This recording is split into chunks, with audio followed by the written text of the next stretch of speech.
Ki joye ou fòm. E, fòsman yo, jodi a mwen pote yon informasyon pou nou. Informasyon ki sa liye. Bien de konfirme ti moun. Moun kak gade video sa. Partaje video a. Ban moun like, abone avik channel YouTube mwen. TikTok, Instagram, tout net ban moun followers. E info mpote pou nou a. Président vwe di nou kon sa. De pou chwazi fon ti moun, se pasko ka okipel. Tout moun ki pa chwazi fè ti moun, se paske l pa ka okipel, li pa ka pran soin, li pa ka bal tout sal gen bezwen. Men, nan mouman a viv kounya la, de pou chwazi gen ti moun, se paske ou ka okipel. De pou pa ka fel, lò point, lò fè bagay, met kapot. E sa président di nou. Li wè gen sou rezo at, li suiv tout sa kap pase. Gen moun kap touye pitit yo, apre sa, le fin pan tèt yo, li pan tèt li mèm. An parlant de paran. Li di sa pa fel mal, sa pa fel anyen li mèm. Sa yon nan moun dan nou. E sa président vwe di nou. Président pep Haïti ya. Sa tris vwe bezan mi. Deuxième info. Jounen jodi ya nap viv nan peyi ki tris. Nan peyi kote wap mache ou pe. Ke wap kase ou pe pran la ri men.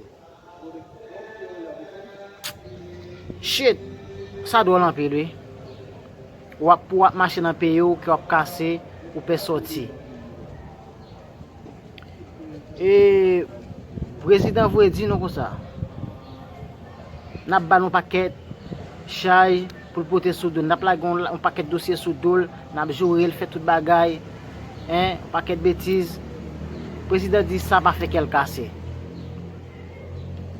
Président vwe di nou kon sa.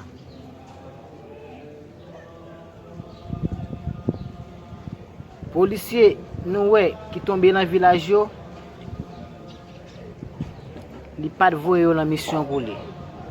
Li pat voye oken polisye nan misyon. Se koutan de san président di, sa trisan pe lui, lop gade pou we. Yon kon internasyonal SWAT, yon kon internasyonal pou we bandi fin touyel, apre sa, yap jambe tet li, yap trenel, fè video, live, tout bay net. Ou même ki polisye ki gade video sa, koman santi ou?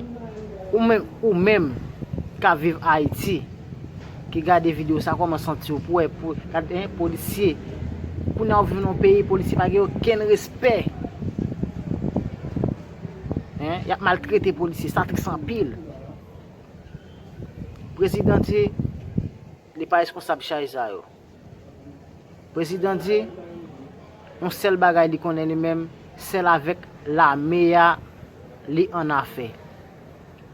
Apre sa, kelke swa polisye wak tombe, ki se lan misyon, ki se pa lan misyon, li pa responsable. Paske se la mel li konen, se la mel li te fe. Lop gade bien, e pa manti.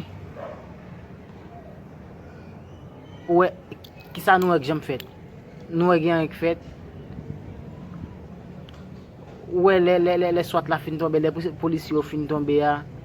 Ouwe président propose, li vin bagay, li vin pale, li prete pou kriye.